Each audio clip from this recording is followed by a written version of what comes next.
The Las Vegas Golden Knights won their first ever Stanley Cup on Tuesday night. That story kicks off today's trending stories. Here are our hot topics brought to you by Walton Arts Center.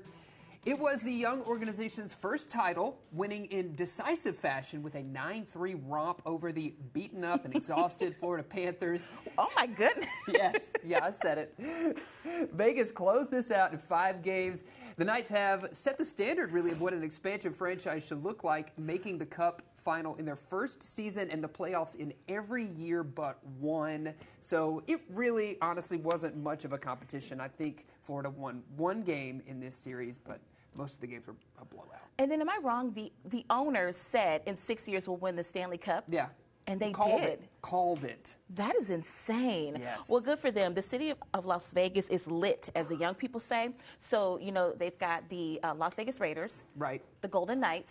And recently they acquired the Oakland A's. So yes. the Oakland A's baseball team will be moving to Las Vegas as well. So, you know, you think about like people who already live there, who are excited about the team, but just think about if you were just randomly visiting Las Vegas. Yeah, you have many just so happen to be there when the Golden Knights win the Stanley Cup. How awesome is that? So yes. Congratulations. It was actually great to watch each player hoist up the Stanley Cup and kiss, I mean, each and every one. Like anybody who was involved with the organization. They got it. Got to hold the Stanley Cup. Yeah. I mean, I wanted to hold the Stanley Cup.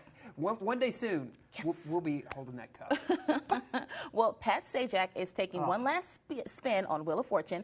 He's announced that the show's upcoming season is going to be his last as host. Sajack has presided over the game show since 1981. To put that in perspective, that's pretty much, Jason, you and I, our entire lives. Whole life, yeah. Along with Vanna White. She joined the show in 1982. Pat Sajack has been a television mainstay. The show has become one of the most successful game shows in history. Sajack will continue to serve as a consultant on the show for 3 years after his retirement as host. I'm going to go ahead and say it. Vanna needs to be the host. Come on. Let's just go ahead and switch gears, right? Let's do it. She's put in the effort. She's been there almost as long as Pat, just 1 year for Pat longer, right? He started in 81, she started in 82. Yeah. So, but this will be, an icon sitting down, handing over the torch.